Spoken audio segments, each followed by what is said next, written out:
My name is Pete Rossi, and we're excited to host this event this afternoon. We're going to give it a moment or so as additional members join us. But what we will be talking about this afternoon is overcoming obstacles to your brachytherapy practice, practical tips to optimize your practice.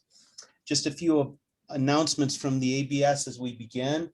We have another virtual online event happening on March 24th. Dr. Gerard Morton will be leading a panel talking about trust-based prostate HDR for both the beginner and advanced user.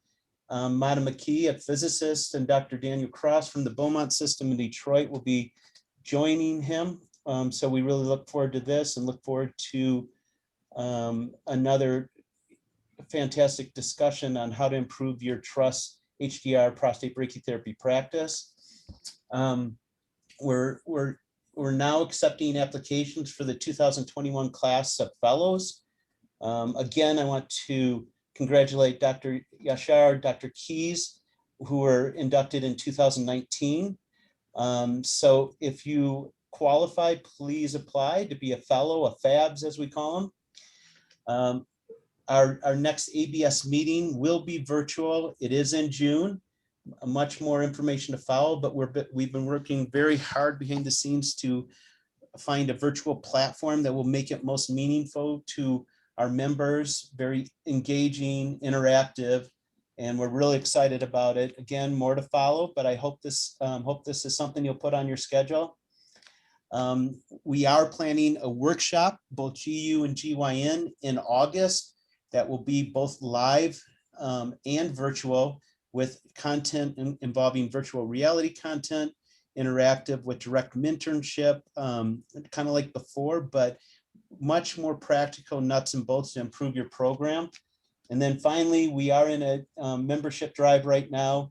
Consider us as you go into 2021 and updating your membership.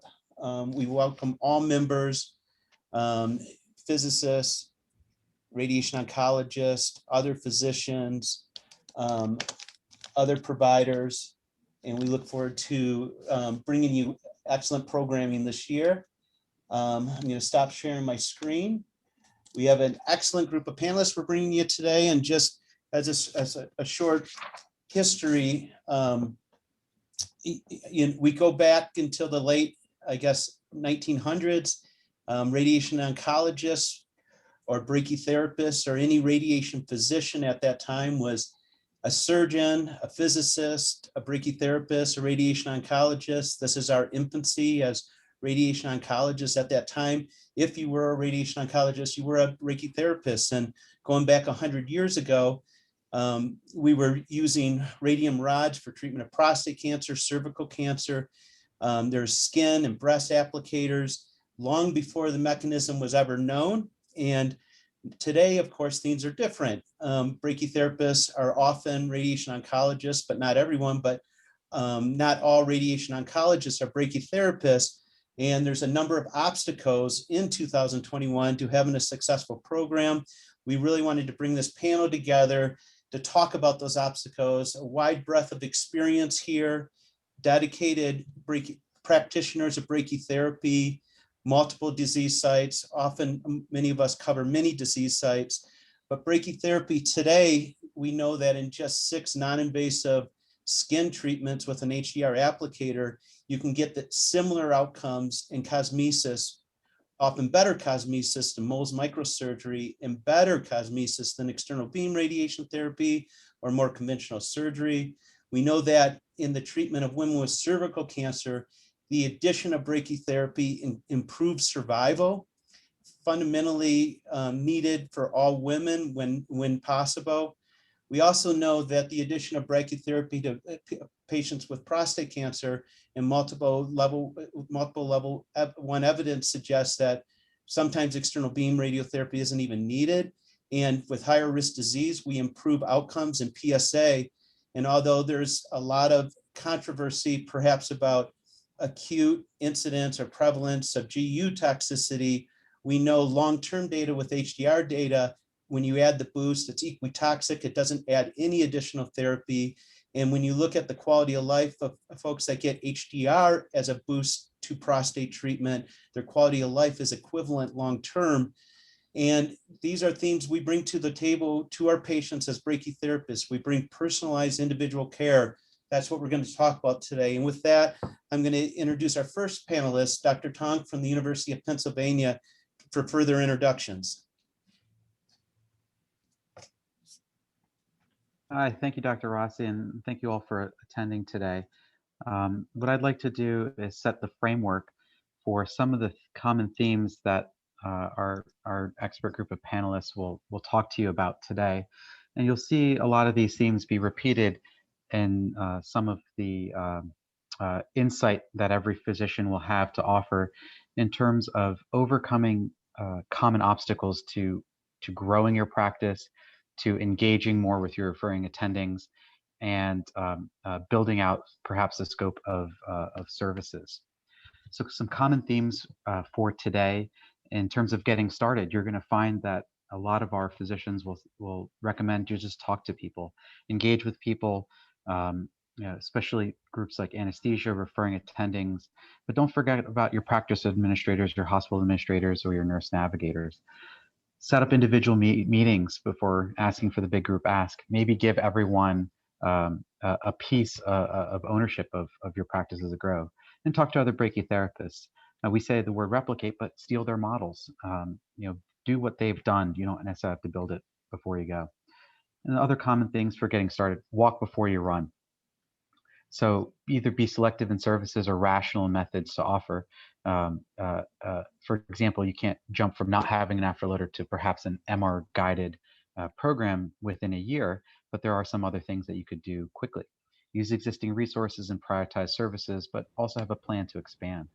A second group of common themes you'll find is about planning ahead, approaching other stakeholders with solutions, not problems. So put in some legwork and time before you engage with other parties in terms of building out your practice. So you may be tasked with having expected patient volumes, equipment lists, understanding how referring doctors can be involved. Finally, put pen to paper to crystallize your thoughts. Once you start writing it, it seems like it can become a lot more real. And also for planning ahead, financials matter, and they matter significantly. So, what's your return on investment? How long is your payback period? Where are these continuing costs? Working with a business administrator, not necessarily against the business administrator, to help you develop the financial model that makes the most sense. Budget in a very detailed fashion, and of course, over deliver. So you're not, it's an element of under promising and over delivering, but always aim to over deliver if you can. And then final set of common themes is to know yourself and know your practice. So you're building your practice with other brachytherapists, understanding your market and your hospital practice. You're setting up referral networks, such as a hub and spoke model. For example, I treat primarily gynecologic cancers, but if a patient comes to me for skin cancer treatment, I'd refer that patient to a partner in my practice, Dr. Agarwal, to do that skin treatment. And understanding your own values. So you're an oncologist ultimately who specializes in brachytherapy. You know that you're providing an effective, high-value treatment that's patient-centered. And finally, engaging in the community, whether that's referring physicians, speaking at community events, as an oncologist. So these are some common themes that you'll notice today. We have a wonderful panel of speakers who have built multiple practices in multiple disease sites. First, I'd like to introduce Dr. Juanita Crook. Dr. Crook will speak with us regarding some of the challenges she faced and some of the opportunities she saw in terms of building her current practice, as well as multiple other practices she built.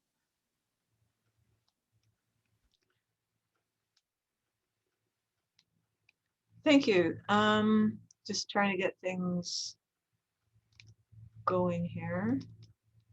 Okay, can you see the screen? Nod if you can, I hope. So I wanted to talk about implementation of brachytherapy programs. I'm a professor of radiation oncology at University of British Columbia, located in Kelowna, which is in south central BC, 4-hour drive from Vancouver, an hour by air from Seattle, Vancouver, and Calgary, kind of in the middle where those intersect. I trained in Toronto at the Princess Margaret Hospital, where there was really essentially almost no brachytherapy at that time, a few cesium needles and 1 or 2 head and neck cases per year, and then manually loaded gynae. But I did a brachytherapy fellowship in France because I wanted to go to France for a year, and that's what they were famous for. And then came back to work in the Ottawa Regional Cancer Center, where I set up brachytherapy programs for head and neck cancer, skin cancer, and penile iridium wire interstitial implants, because I happened to have seen one when I was in France. Then I moved to Toronto, the Princess Margaret Hospital, where I set up a program for permanent prostate I-125 brachytherapy, and also commenced their penile low dose rate brachytherapy using a pulse dose rate afterloader. And then more recently moved to Kelowna, where I am now, where I've set up high dose rate prostate brachytherapy, a permanent breast seed implant using a program using stranded palladium. I converted their existing gynae brachy program from LDR 2D plan 0.8 prescription to MR planned HRCTV prescriptions. And I've also started high dose rate interstitial penile brachy. So I've set up a lot of programs along the way for multiple sites. It's always a challenge. It's also very gratifying. And how do you start this? Well, you can't do this as a one-person show. You need buy-in and enthusiasm in your department, especially from physics. All brachytherapy is very physics dependent for the technique, applicators, commissioning, dose prescription, dose calculation. They are essential. And so you want them on side right from the beginning, and it's got to be a joint program. And that's why in the ABS training schools right now, we're now emphasizing that teams come from each center, a team of a radiation oncologist and a physicist, because then you're much more likely to get something off the ground when you get back. But it's not just physics and radiation oncology. You need to involve a therapist because you have to introduce them to the technique. It's best if they can visit another center to observe or at least watch a video, and they'll get really excited about learning something new. The nurses are also essential in the operating room to have the necessary supplies, to create pick lists for them. How are they going to position the patient? How are they going to drape the patient? All this stuff, it's all new to them. And then in recovery, how much pain will the patient have? Is pain control an issue? Can you develop pre-printed orders? Is admission going to be required? And if admission is required, then you have to do in-service for nurses on the ward. So everybody needs to know exactly what's going to be happening before you actually get going. Infection control, they can shut you down in an instant. So you have to make sure that you're following all the rules for draping of equipment such as C-arms, ultrasound probes, maintenance of sterility. I mean, they have to be your friend and aware of everything you're doing right from the start. Our sterilization program is called MDR, for the sterilization of applicators. We say it stands for maybe doesn't return because they lose so much stuff. But the more training you can give them and telling them, give them a map of what's in each box that you set for sterilization and where each piece goes, and then maybe you'll get most of it back. But I think they must have some on-site storage facility where they keep all the stuff they've lost of ours. Anesthesia, they'll come and put a patient to sleep, but if they know ahead of time what they're going to be facing, the type of anesthesia required, the duration of the procedure, whether they need antibiotic coverage, whether they need longer acting anesthesia, do they need a local nerve block, do they need a spinal, again, involving them right from the beginning. And are you going to need any special imaging, CT SIM or MRI after the procedure? And even your lowly booking clerks need to know what's in the cards. Duration of the procedure, I'll always allow ample time, especially at the beginning. Don't be too optimistic. Say, oh, this will take an hour. Give yourself 2 hours, 2.5 hours for the first time, because you got to get the kinks out. And it looks much better if you're finishing early or at least on time. And then make sure requisite imaging that is going to be booked afterwards. So what we did in Ottawa, I basically just ran around in circles and did things on my own. Toronto was somewhat similar, but in Kelowna, when I started out here, I finally learned that implementation group meetings are really, really useful. Initially, we held them every month, and now it's just every 2 to 3 months to deal with issues that arise or changes. But representatives from all groups need to attend and have a voice, so they all have buy-in. They all think this is their program, not Dr. So-and-so's stupid brachytherapy program. So physics has to be at the table, radiation therapy at the table, nursing, booking, infection control, everybody that you get there. Initially, anesthesia came as well, but then now that they're familiar with the kind of stuff that we do, they don't feel it's necessary to come anymore. But this really makes people feel like they're all part of it. When it comes to the actual OR procedure, you got to figure out exactly who you're going to need in there and what their role will be. Do you need a therapist? What will they be doing? You know, if it's a prostate seed implant, seed checks, equipment setup, needle verification, where are you putting it, the grid hole, the depth, and stuff like that. Give them their defined roles so they know what's expected. And a physicist. Do you need a physicist in the OR? Do they want to be there? Do you need them there?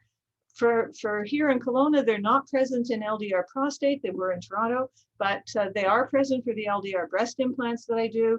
And they're certainly vital in HDR procedures, I think, for all sites.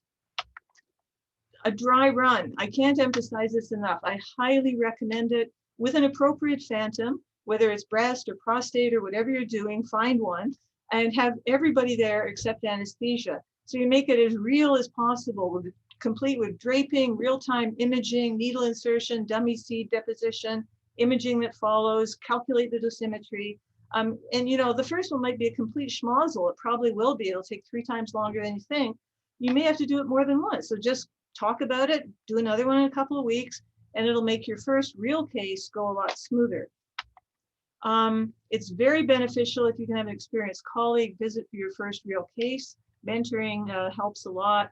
It can get you over some of the bumps, and you'll learn stuff too, because everyone has little tips and things that they've picked up that, you know, aren't written down particularly anywhere, but that can be really, you know, confidence building as well as particularly useful. And then once your program's up and running, it's not a static program. There's going to be ongoing evolution. So when a procedure is altered, everyone has to know ahead of time. You know, are you going to add interstitial needles to your gynae insertion? Well, you know, how much longer do you need to book for that? What extra equipment do you need?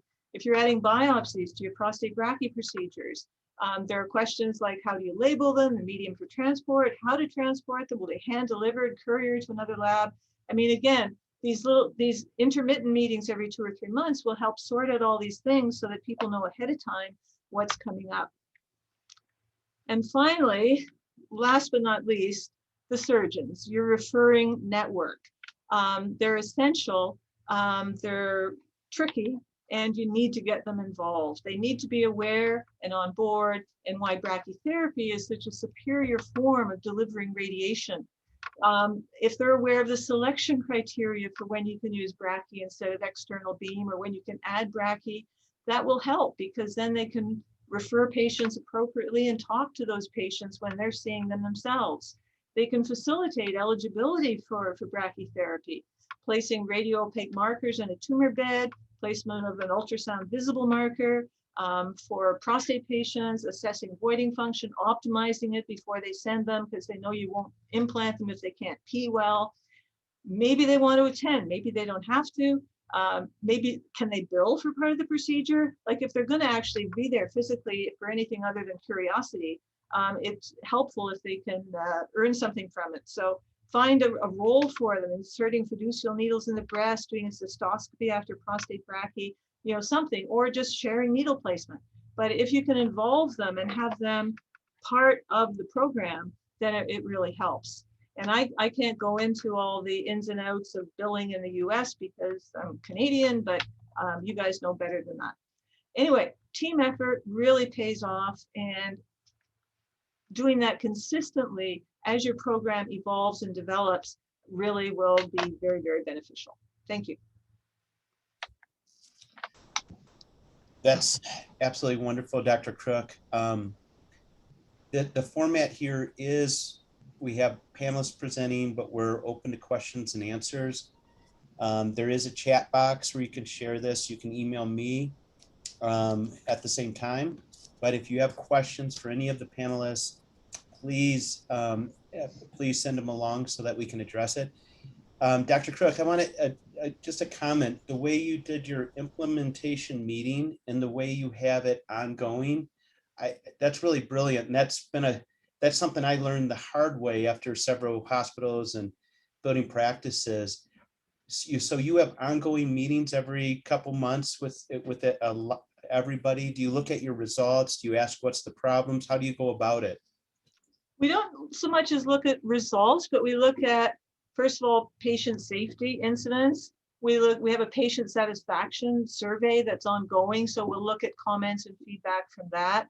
And we also use it to fine tune things as the actual procedures are evolving. Like, okay, now we're going to be doing, MR directed biopsies as part of our prostate implants. So how much time does this add, and where do the samples go? And so everyone can, make comments about that and feel like they're part of it before it actually starts. Oh, that's fantastic. Any other comments from the panelists or questions for Dr. Crook? So next, let me introduce Dr. Petereit. He is the chairman of the ABS board at this time, practitioner in South Dakota. Really happy to have him here to talk about his experience over the last, into his third decade of brachytherapy, right, Dan? Getting old. So yeah, thanks, Peter. And I don't have slides prepared, but I just prepared some comments to stay on task. But first of all, I want to thank all of you participating in this virtual event today. I also want to thank Pete Rossi for organizing this very esteemed panel, to be honored to be on this. And of course, Melissa Pomerani, who just makes this happen. I feel I'm in a unique position to comment on the implementation of several brachytherapy programs in the community setting over the last 21 years. I feel like every 4 to 5 years I'm reinventing myself, but that's the fun part about medicine. But when I relocated here from University of Wisconsin-Madison to Rapid City in 1999, at that time there was no brachy available. So in a pretty short period of time, we initially implemented HDR GYN brachytherapy at that time using standard point A dosimetry.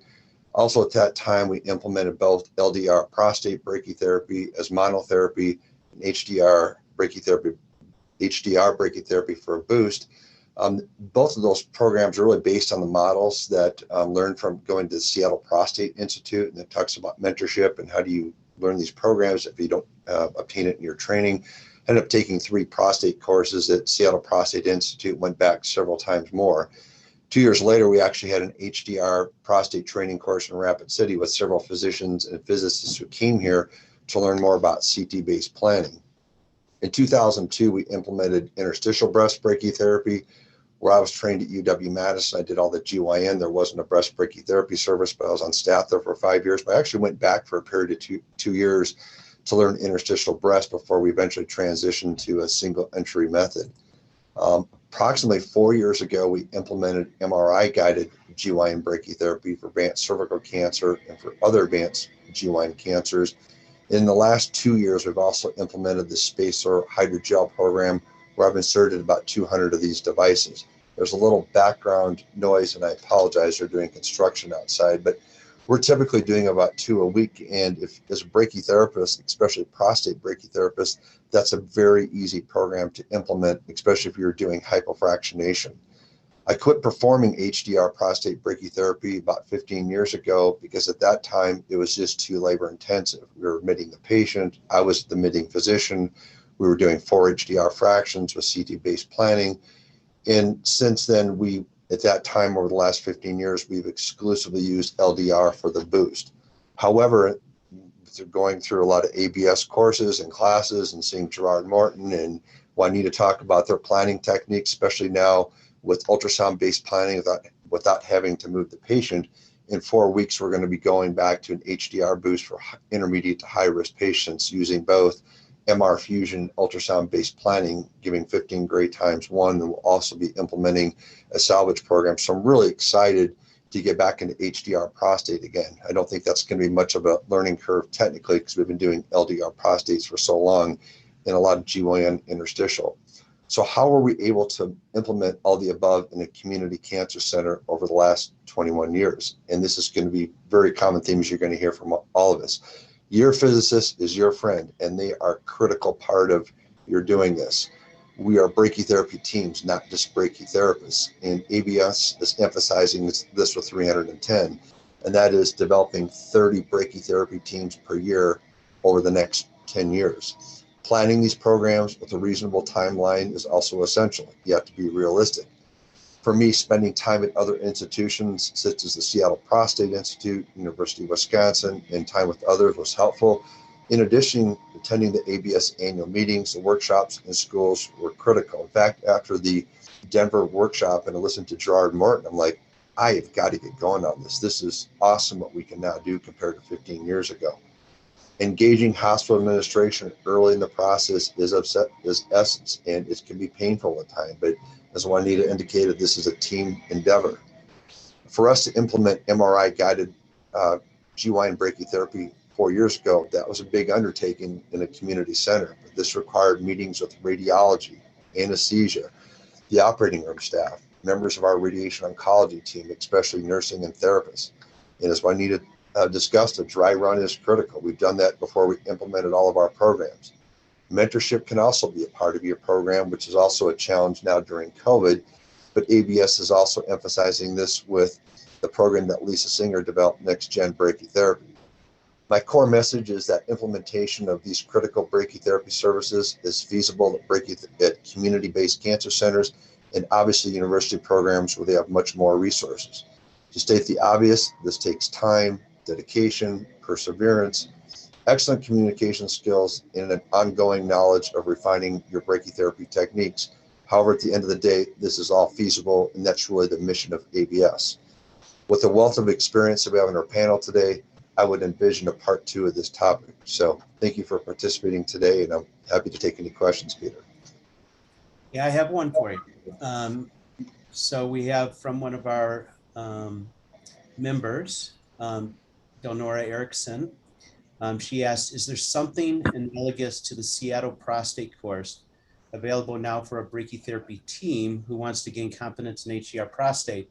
And there's a couple answers to that question, but will you start again and review the 310 initiative, Dan? Yeah, so briefly, that was my initiative when I took on the presidency 2 years ago. I think the most critical part of that, even though we just had another ABS call earlier today with the international committee that Juanita was on about how do we help low middle income countries, you can get all the book knowledge in the world, but you have to have hands-on experience. So to me, some of my colleagues might disagree. I think these 2-month programs that we have developed for senior level residents, PGY4 and PGY5, we have 22 institutions on board.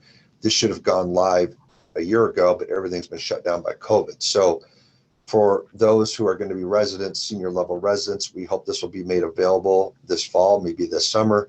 For those of you who are completing your training, we're going to have to figure this out.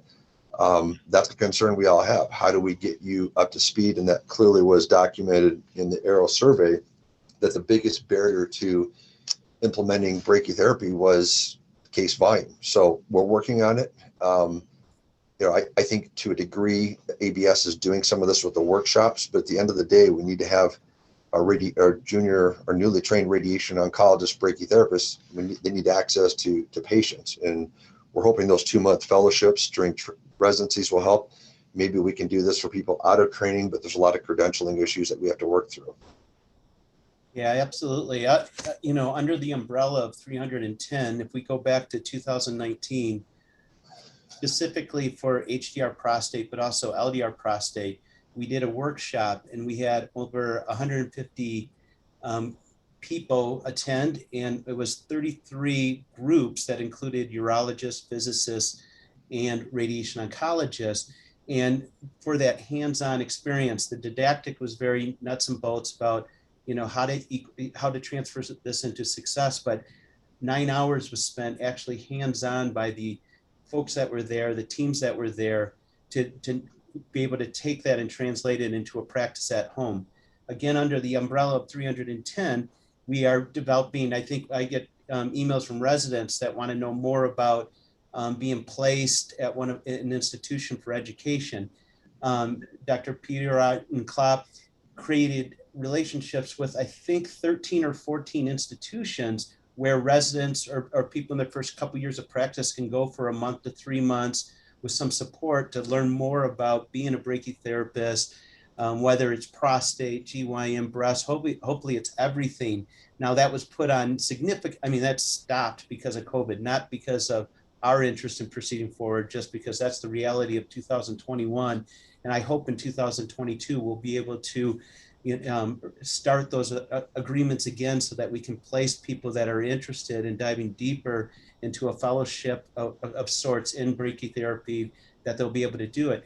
And then finally, under the umbrella is also a proctorship program. Like Dr. Crook mentioned, having someone come for your first couple implants, I really think that's a part of the program. And right now we have people that reach out to us, and the idea is the Seattle Prostate Institute. That was a wonderful model 20 years ago, but it doesn't fit a lot of the circumstances of today. Things need to be hands-on though, and they need to be dynamic. So what we're doing is interviewing the people that reach out and say, well, what are your problems? What can we do? Okay, and we identify those problems, then we have a kind of a SWAT team that can re-engage virtually and say, okay, now this is the point where, we talk about your issues. We want you to practice, practice, practice. And then when you're ready for your first implant, we're going to try and have someone there to proctor you. ABS is trying to oversee that. It's multiple steps, and we have interested parties in North America and outside of North America interested in that as a product. And we're trying to come after new providers starting new programming, new sites, and other areas. We're trying to come at it from many different directions for our members in that way. It's anybody else on the panelists, want to comment on what they think the best way to gain confidence? It doesn't have to be HDR prostate. I think both Dan and Dr. Crook and Dr. Petereit have addressed that in their program. So let's go on and let me introduce Dr. Klopp, who's our president-elect ABS, to share her experience and her story in building a brachytherapy program.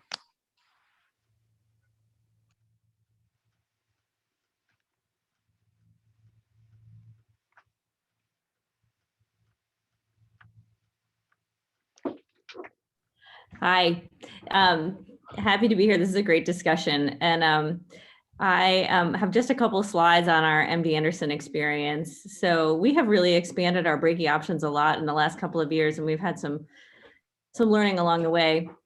We in GYN are always acutely aware of this data and how important it is to make sure that our patients get brachytherapy. We have a long history and tradition of doing whatever it takes to get brachy done for our patients. These are just some examples of some challenging cases where we were unable to rotate the uterus, or a patient has gigantic fibroids that we're navigating around, or patients where we had to ask our GYN oncologist to place a hand port to allow us to get the applicators in.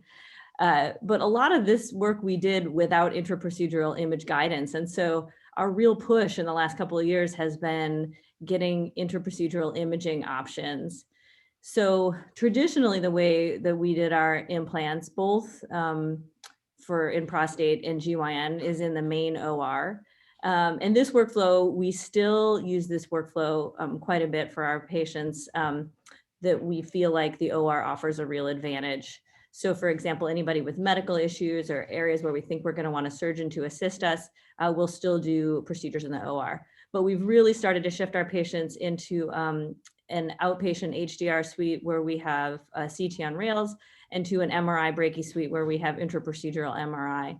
And so for this, for our HDR suite where we have CT on rails, we currently use that suite for any cervix that we're going to do HDR for. We preferentially do hybrid applicators in there because we get the CT image guidance. And we use a workflow where we place the tandem in the ring and we image, and then we decide which needles to advance, and then we re-image, and we'll iteratively re-image.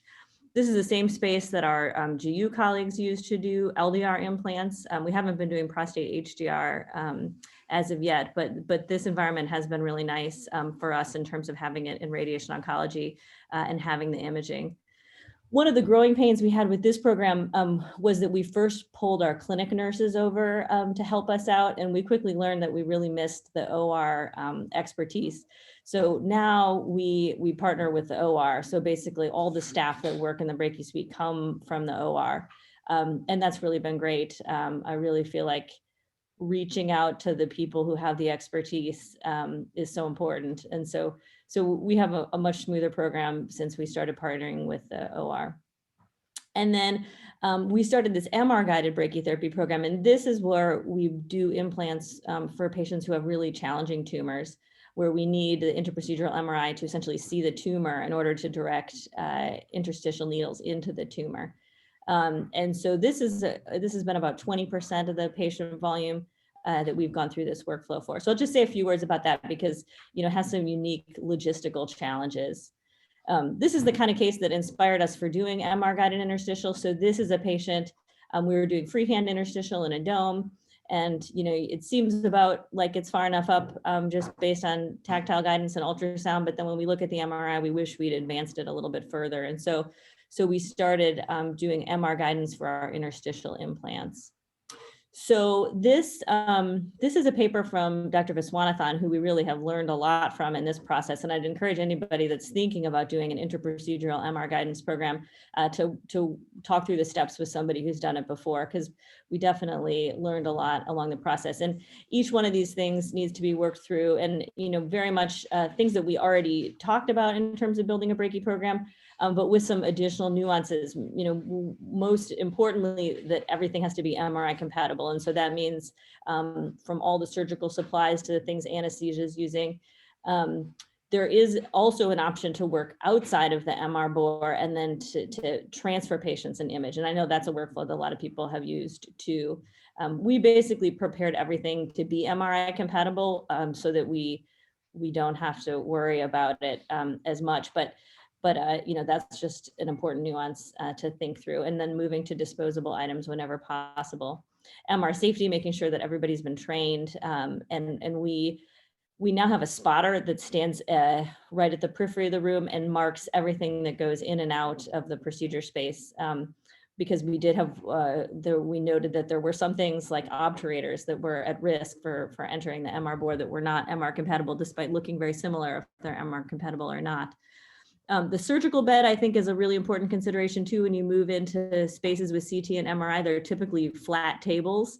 And, you know, so that is a trade-off for doing an MR guided approach for us, is that the table itself is a flat table. So there's no Trendelenburg option. And have to think about that when we decide which patients are appropriate for which space. And then, of course, body habitus too, to make sure that they fit well within the bore. This is just a picture of some of the equipment that we use in the MRI suite. MRI applicators, of course. This is the Venezia, everything plastic that can possibly be plastic, titanium instruments for surgical instruments, dilators made of plastic. The stirrups, we dissected and took out the ferrous metals and put in brass. We asked our machine shop to do that. I know other people have different custom solutions. We use a DICOR table that they are on that is MRI compatible. So a lot of different nuances that had to be worked through there. And some things we still don't quite have like they are in the OR. Like for our retractors, we break apart these plastic speculums and turn them around so that we can get good visualization. So there's a lot of challenges. These are some images just of the room and the patient position here, setting up just here in the periphery, and our surgical techs that are trained in brachytherapy, but have learned how to work with the MR instrument. And the team definitely takes a lot of people. As we've talked about, this is such a collaborative effort, but would also something that makes brachytherapy so rewarding, having to work with such a diverse team of experts. My last couple of images here are just some of the implants that we really would have been very challenging to do without MRI guidance, especially for patients that have relatively small diameters of cervix but have infiltrative disease. That's not easy to do without having precise guidance about where exactly these interstitial needles are being placed. But we see the rewards in terms of dosimetry. In this case, we were able to give 9 gray more for a PDR implant, so almost a 50% increase in dose for the same normal tissue constraints. So I'm happy to answer any questions about the MR guidance part or about anything about building brachy programs.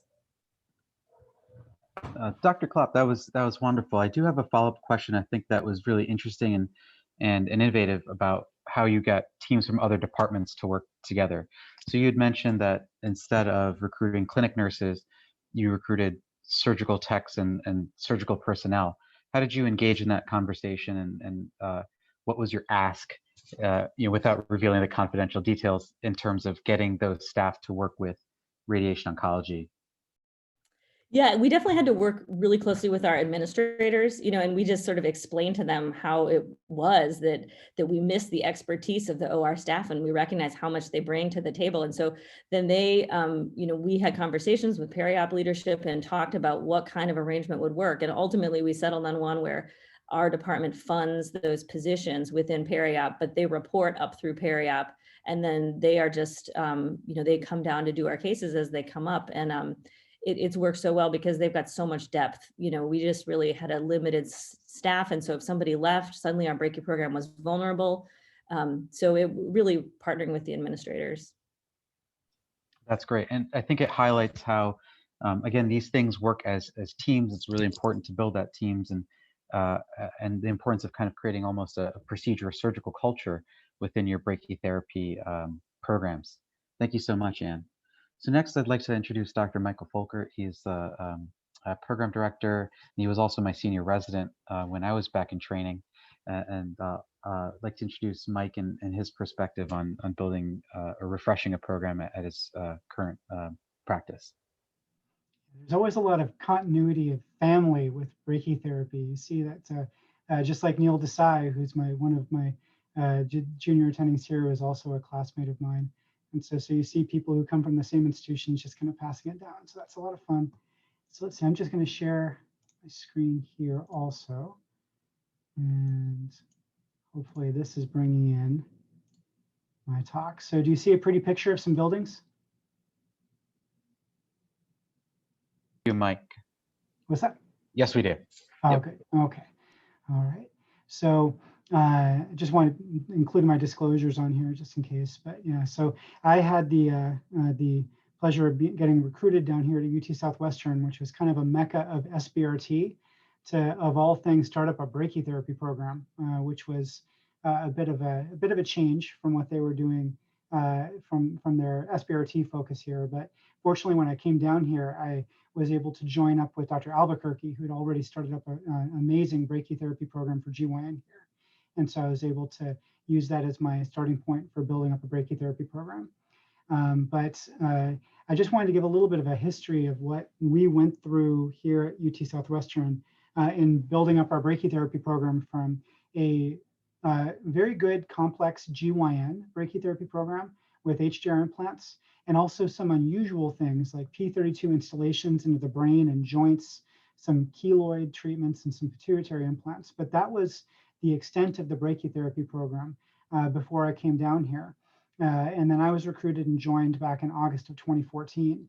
And then since then, we've been just basically trying to add in every single possible application of brachytherapy to just create a really diverse program so that we can expose our residents to every single type of brachytherapy, but also provide, of course, our patients all the different possible treatment options that that brachytherapy offers, because brachytherapy really can touch every single part of the body. The big ask that I had, and this is something that's incredibly important for anyone who starts program, is to get the dedicated space. And that was to get the shielded operating room that really is kind of the centerpiece for all of the advanced brachytherapy. You don't necessarily have to have a full operating room to build up a brachytherapy program, but if you have that, if you can get that kind of resource dedicated early on, it opens up so many options. So while that was approved and working on it, we started trying to broaden out some other applications. And one of the first things that we did was starting something that is a bit unusual, was to do spine brachytherapy with the HDR plaque. And so we initially started treating brain and spine with that in collaboration with the neurosurgery department. And then while the shielded OR was being built, we were able to get the LDR prostate program started, because that's something that is very versatile. You can do that in any operating room. You don't need any shielding, but any significant shielding. You still need fluoro shielding, of course. But that also was the springboard for other things that we got going later on as well. Spacers, prostate biopsies, fiducials, and so on. Once you've got that program going, you can build other programs off of it. We started a palliative HDR biliary program in collaboration with surgical oncology. It was an area that they felt that they needed that they had a need for because of obstructed biliary issues. And so we were able to get that going. That's another outpatient procedure that was kind of able to build out our brachytherapy practice. And then finally, we got the shielded OR open in 2015. And that allowed us to start doing intraoperative radiation therapy. And we started our palliative brachytherapy program in esophageal, endobronchial, and eventually rectal. And then I was also able to get the IPLAC brachytherapy program going. And then this is also the time that I started getting other practitioners. Now that we had all this infrastructure built in, it justified the department hiring more brachytherapy practitioners. So Neil Desai was able to join and start expanding the program. And then we were able to then continue to optimize and grow our practice. And then during this time, based on our prostate program, we were able to break into prostate biopsies, fiducial placement, spacer placement, and then broaden out our training for our residents and our other physicians with training programs in all of these areas. And then moving on into 2017, we were able to get our HDR rectal program started. We then started opening up HDR prostate brachytherapy in February of 2018. In August of 2018, we got our liver interstitial brachytherapy program for ablative brachytherapy for the liver. 2019, we just kind of kept doing the same thing for a while. And then in 2020, we started getting some more novel therapy options open. We started doing long bone interstitial brachytherapy. We had a very innovative orthopedic oncologist that we were able to take advantage of some work with her. In order to expand some of our own procedure depth, we got a rectoscope, and now I'm doing rectoscopy and rectal biopsies. Which is beneficial in terms of our research infrastructure. We started putting liver fiducials ourselves, no longer using interventional radiology to help our SBRT program. So now I'm getting sucked back into SBRT, but that helps out aiding other parts of the program. And then ultimately, most recently, we got our cardiac brachytherapy program. So now we're getting into more of the benign disease. So we've really been just trying to branch out and just get our fingers into every single aspect of all of care, not even cancer care, just all care in the institution. And so now our current team is really big. And so we have a general, all things brachytherapy is me, but now Kevin Albuquerque and Chika Nochukwu are doing our GYN brachytherapy. And GU, we've got Neil Desai and Aurelie Garant, and Peds and Skin, Kiran Kumar, and Breast, Dr. Rahimi and Dr. Kim, and still for brain applications, Dr. Turman. So we have 9 or 10 active brachytherapists in our department covering all these different areas. And so what I want to quickly touch on is some of the topics that were brought up in the brainstorming early on about what things we can do to optimize practice. So quickly, for areas to grow and engage other specialties, education, education, education. We are teachers. We are invested in learning these techniques and developing new techniques, and we really want to get other services involved in getting involved with us for those. And teaching urologists also to do procedures helps build their confidence in you. So our urologists here had never done a transperineal procedure. I'm a brachytherapist. I do tons of transperineal procedures. So we were able to educate them, and that built a rapport and it built a connection and confidence with their urologist, which has helped with bringing up practice, helped expanding the practice. And once you lock them in with the teaching and integrate yourself in theirs, helping out their fellows, they have a vested interest in working with you.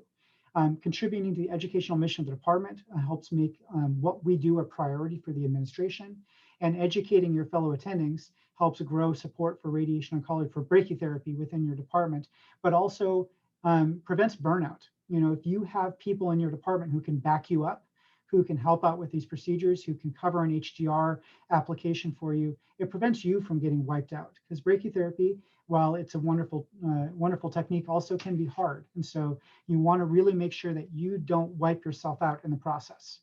Patient education, patients are your advocates. They probably about half of my prostates come in from other patients. They refer to me their neighbor, their brother, their uncle. And then when you make presentations at survivorship groups, that helps to grow your program and grow your specialty. But you got to get out and you got to walk around. You can't just sit back and expect to receive patients. You got to meet with the local providers, make yourself available to the VA, make yourself available to nearby hospitals. And so that really helps to grow your program. And so always invite other specialty residents to your cases. For GYN, get your residents involved early on to build that rapport with GYN. Brachytherapy is a billing opportunity for urology, and the related procedures, spacers, and fusion biopsies really help to integrate you. IR can help you with needle or access tube placement for liver brachytherapy, for fiducial placements. These are all billable. There's a special bill, there's a code just for placing interstitial markers for guidance. And so make sure they know that so that they can actually be rewarded for what they do with you. Nuclear medicine likes to join on installations, but they don't know how to tap a knee. I know how to tap a knee. So I get to teach them how to tap a knee and install radionuclides in for the knees. I don't tap brains. We have neurosurgeons for that. But you keep them involved and they can help you out with C placements, installations. And IRT really engages every surgical specialty. You can do IRT with GYN, urology, surgical oncology, head and neck. It gets you integrated. So offering IRT really helps get you locked in to the general program, the general care program at your hospital. Some obstacles to starting a brachytherapy program: billing. It's imperative that you get together your business information for your program, your codes for procedures, your expected Medicare reimbursements. One of the things that I benefited from early on, so my mentors back at Sloan Kettering, when I got to UT, they gave me the CPT codes for every single brachytherapy procedure that they did. I then took those to my billing people and I worked those and got those in so that we had those codes ready. Because if you don't have those codes ready, you can't bill them. And if you're not billing, it makes your program look a lot less appealing to your administration. Keep your administration happy. It's incredibly important. And if you do supported procedures, make sure you're getting information on changes in volumes. You're going to have to defend what you do. You're going to defend your role. For prostate, we found out that after we started doing spacers, we tripled our intact prostate beam volume in our department. So even though the brachytherapy volume didn't go up, we brought in so many more prostate patients. That is a significant impact for your department. They need to know that you did that your procedures did that and brought that volume in. So pay attention to all of that when you're working on your program. When you're starting off for equipment, make sure you have versatile equipment. Don't go for the fanciest, best thing possible. Go for something you can use in multiple different areas. Get an ultrasound that you can use for abdomen, for GYN, for prostate. Make sure that it can work for everything. You can broaden out later. You want to get a nice general use ultrasound with surface and transrectal probes for GYN and prostate procedures, something that works for all these areas. Time. Make sure you block out procedure time with approval from your chair. Have a day or a couple days a week that you can be depended on to be available. If you don't have that, your program's going to be just crawling along. If you got a time that they know they can get you, that will help you build your program. And anesthesia, it's great to have anesthesiologists, but honestly, get sedation certified as soon as you can. It's also billable. This helps support your program. So sedation and patient management is incredibly important. This allows you to do procedures safely and efficiently. It's critical to a successful practice, whether it's something as simple as a breast fiducial or as complex as an interstitial HDR implant. Poorly managed pain scares your patient and will scare off future patients, but also scares your staff. So you want to make sure that your patients are comfortable. And a robust moderate sedation program can be a huge help. You can manage without having anesthesiologists present. You don't need to constantly manage airways. You do need to have appropriate training for the practitioners. And so we have to maintain our ACLS as well. And you need appropriately trained staff who are free to focus on the patient for the duration of the case. They're not tied up with helping with the details of the brachytherapy. They're managing the sedation and then can monitor your patient afterwards. And then some pitfalls early on. Don't go for the hard cases first. Do some basic palliative cases, outpatient procedures for liver, for prostate. Start with the small standard prostates. Don't start with something giant. Going back to the building your space for brachytherapy, nothing happens without space. Make sure you're part of space negotiation. Make sure you negotiate for your procedure space. You're active in departmental planning committees, and you speak up often about your need for procedure space. If you don't have that space, you're dead in the water. Nothing happens without physics. Work closely with them, educate their residents, support them getting the time they need for procedures. we've got to make sure that our radiation, our physics residents going out are brachytherapy ready. So when they go to their new institutions, that they can also help them start brachytherapy practices. And like Neil was saying earlier, hub and spoke, centralize the boost for regionals or referring groups, and that your regionals or referring groups can do the beam portion. We do this for GYN and prostate all the time. We perform the boosts, and then patients return to their local sites for external beam portions of treatment. But this only works if you have good partners. You have to keep your ears open. If you're hearing back that all the adverse effects of radiation therapy are being blamed on you, that's not a good relationship. So you have to tend those relationships and make sure that it's cohesive and that the entire care process is being considered part of the same thing. It's not those brachytherapists causing problems. It's you're all working together. Hey, Mike. We're approaching the top of the hour. I'd like to just announce that the SAMs are available. They are placed in the chat box. And then while other people perhaps start writing in some final questions that we can answer, Dr. Agarwal, do you have any thoughts for the next couple minutes and while we receive any final questions as we tie up? It's always fun being the last panelist, so I'm going to try to breeze through this. I did prepare a few slides just for fun. Let me share that. Can you guys see my screen? Yes. Okay. Yes. We're going to. All right. So briefly, just want to talk about establishing a culture of brachytherapy. So it's been said that culture is like the wind. It's invisible, yet its effect can be seen and felt by all. When the wind is blowing your direction, it's smooth sailing, it's all good. When it's going against you, it makes everything very difficult. So how do you change the culture where you're practicing? Well, I'm gonna slide through this again. It kind of depends on what your current culture is.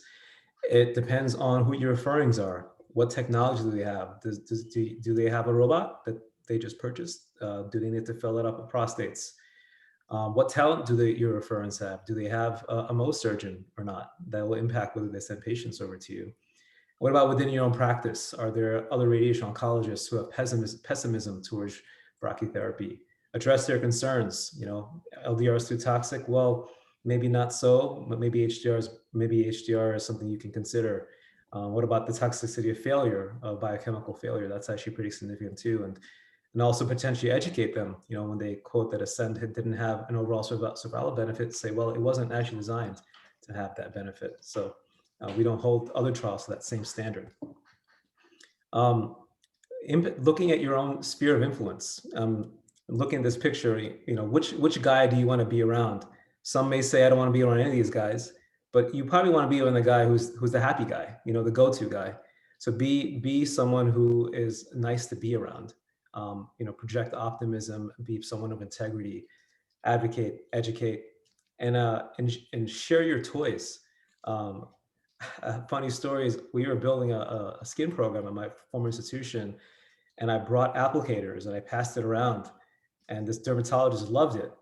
And he started sending me patients, and he kept the applicator on his desk so he could show a patient, hey, this is what this radiation oncologist is going to put in your nose for this Mohs that's going to be a massive surgery instead.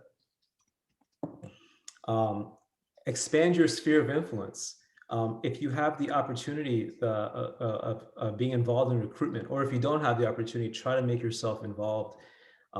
When you're talking to people within your department or outside, what are their attitudes towards brachytherapy, their experience, and when do they feel it's appropriate for a patient to receive brachytherapy?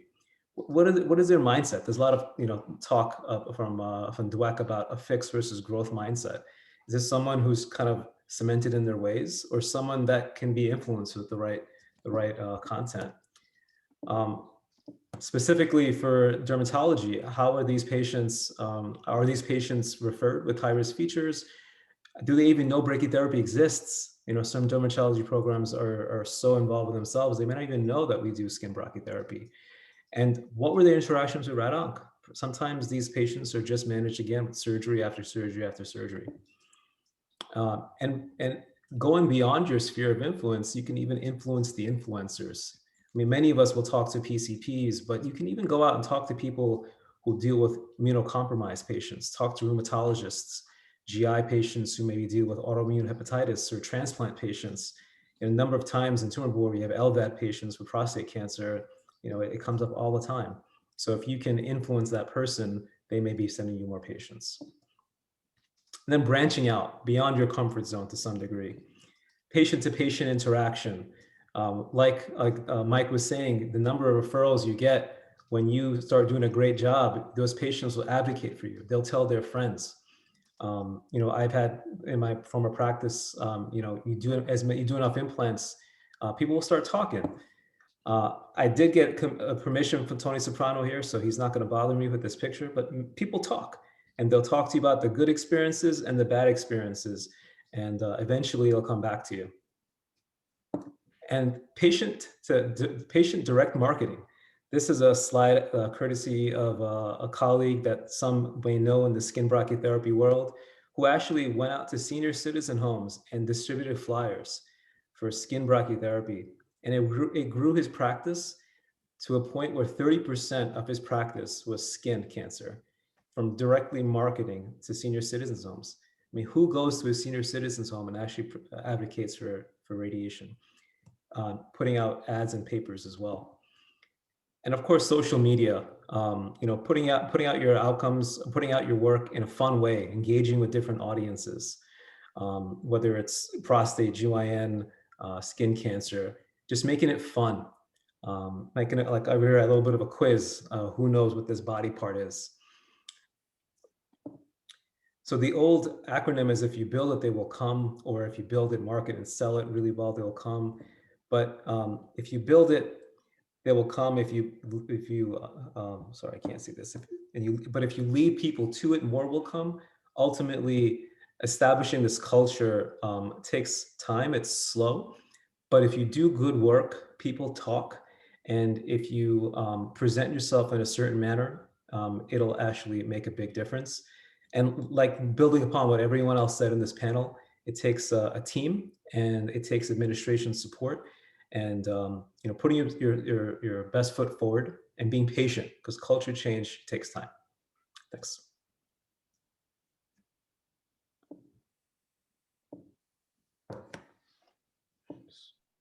That's fantastic.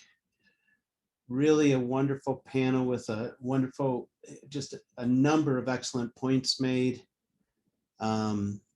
Really appreciate everybody joining today. Like Dan said, we thought from the beginning this would lead to a part 2, and I think we'll need to do that. Lots more stories to share, but you have to create a culture of leadership. You have to have a vision. You have to assert yourself into this. You have to get multiple lines, other service lines involved from the very beginning. You have to be sensitive to the myths out there about brachytherapy, and be willing to talk to and engage anybody that has them, whether it's in toxicity and effectiveness, it's in the billing aspects of it that that really are problems and create obstacles.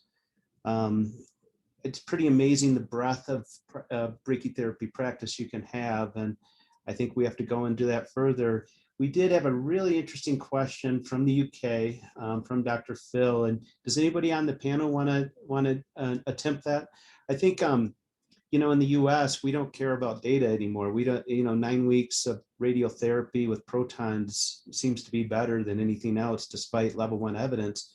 And it's really a hard obstacle to go over. We're so, our liability is in a LINAC, and you could talk about effectiveness, patient safety, logistics, efficiency, all you want. That's really a hard obstacles against administrators.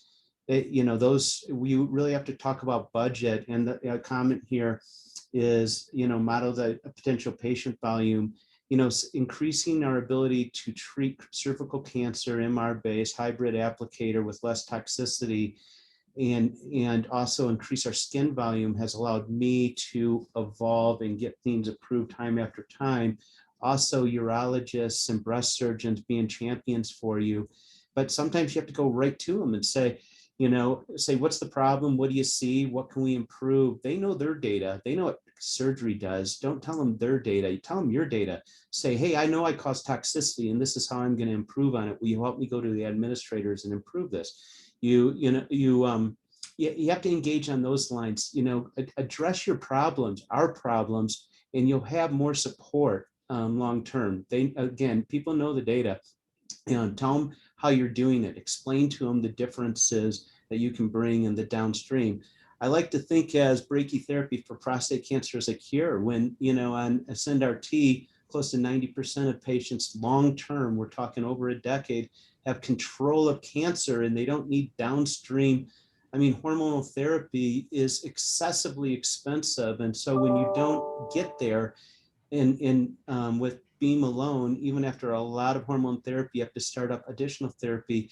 The financial burden of that on the system, on the patient, the quality of life. Those things are considerations to me every day. So I really believe strongly in curing someone up front. And that motivates me to talk to my administrators, but they don't care about patient or safety. They care about budget. And I think you have a leg up on the US and Canada and the UK, because you can actually talk about cost effectiveness and logistics and cure. It seems to be missed on all my buddies. Juanita, you had a great comment too. I totally agree with you. Yeah, I just wanted to add, Pete, that there are a lot of similarities between the healthcare systems in the UK and in Canada. So the cost effectiveness card is really, really important. But you were mentioning about Ascend and possible toxicity of boost treatment.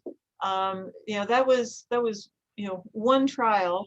And unfortunately, the design of that trial, when they're looking at quality of life endpoints, when people failed, as did the majority of the external beam patients, by the time you followed them enough, they were taken off the study. And they didn't collect quality of life data after that. So all the salvage treatments that these guys had to go through, the hormonal therapy and everything else, was not counted. So that really skews the cards against brachytherapy, because those guys are cured. Now they have a little bit of toxicity from their seed implant. Maybe there was a stricture rate of 18%. Most of those were temporary, but they didn't have cancer come back. Where all the guys who did were taken out of the trial, normal quality of life data. So it's just not comparing apples and apples. And interestingly, I've just looked at the data from our center here. In the years following accrual to Ascend, we looked at all the boost patients that were treated along the lines of the Ascend trial. Our stricture rate is 3%. The efficacy rate is exactly what it was in Ascend, which is superb, but the stricture rate is 3%. The grade 3 toxicity is like 2%. Those aren't necessarily engraved in stone that the combination is toxic. It depends how it's done and what you learn along the way. And I think we've evolved a lot since those early years when the Ascend RT patients were accrued and treated.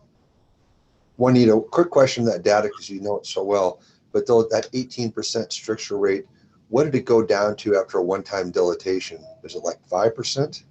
The persistent toxicity was 6%, yeah. Okay, now, so it might have been more than one dilatation. I'm not sure. I don't have all that at my fingertips. Sure, but a lot of it was corrected pretty readily. But if they needed a procedure and a cystoscopy, and the urologist said in his note, "Oh, there's a stricture and I've dilated," that was a stricture.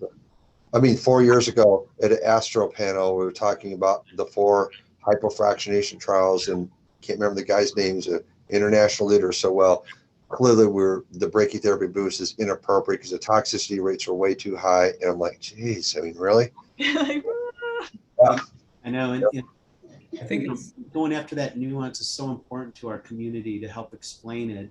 And you have to put it in context. What do we do to people if we offer surgery up front, then have to give them hormones and radiation too? It's an appropriate course of action, but you have to have context to when we're talking about very non-specific endpoints of common toxicity criteria scoring for toxicity and what that really means, if you don't have disease control. I think it's important to note that if a patient is getting surgery, a high-risk patient that we are advocating for an implant, and they're going to require radiation afterwards, the stricture rates for a radical prostatectomy followed by RT are around the 15% mark. They're not any different than the elder rates that were quoted in Ascend. Say that again. We lost the volume, but you're. Oh, I was saying that the stricture rates after prostatectomy and external beam approach 15%. So that's not very different than what we saw in Ascend. But I think all of us can attest to the fact that we typically see less stricture in our own practice than we saw in Ascend. I would propose to the panel, because I've been talking with a few of you offline, that just the rates of prostatectomies in the US that keep increasing for high-risk patients. So there's 2 practices in our state where they're operating on everybody. It's just crazy. And I mean, I think a well-balanced editorial on management of high-risk prostate patients. I mean, this isn't ovarian cancer. You don't need to debulk the prostate cancer and do post-op RT. But I think a well-thought-out editorial in a major urology journal could potentially have some impact, because it's definitely an ongoing level of frustration in the US. I have a question for some of the panelists. And I know many have set up new programs, but when new grads are starting new brachytherapy programs, oftentimes, or physician switching practices, that may be the best time to negotiate what you can ask for on arrival. So I know Dr. Folkert had indicated, having access or being, a welcome package of having a shielded OR is probably your best ask. Are there other asks that are very practical or that should be stated, up front? Question for everyone, really. Dr. Crook, maybe you want to start? Yeah, well, I certainly agree that a shielded OR is essential, because that's what allows us to do HDR prostate brachy as a one-step procedure. It takes 2 hours or less from start to finish. Patient's treated and goes home. And instead of this full day rigmarole with, wake the patient up, needles in place, get the CT, do the planning, do the treatment. I mean, I didn't get involved in HDR prostate until we had a shielded OR and we could do the ultrasound guided ultrasound plan treatment. So that is certainly extremely important. The other bells and whistles, like availability of your MR, is that right next to the OR? Can you, like for the gynae treatment, we don't have that yet. We're planning for it. But right now we have to incorporate an MR that's a little bit of at a distance, but being able to incorporate MR in your gynecologic brachytherapy procedures would be extremely desirable. So real quick on that topic, the way we did it here is we have our own brachy suite, and in the pre-MRI days, we did everything down in our department. But now with MRI-based planning, we do it in the main OR. The MR is just across the hall. Admit them. I mean, it's basically the Vienna technique, but you really have to think out the logistics on that, because the incremental benefit is, I think, phenomenal. It's well worth the effort. I think making sure that you've got physics resources dedicated early on is also super important. If you don't have at least a few physicists who are designated as brachytherapy physicists, I think your program's going to just move a lot more slowly. You're going to have QA issues. You're going to have scheduling issues. So making sure that there's at least a few designated physicists, not just one, because then you run into the burnout problem again. You need a couple physicists, and so who are available.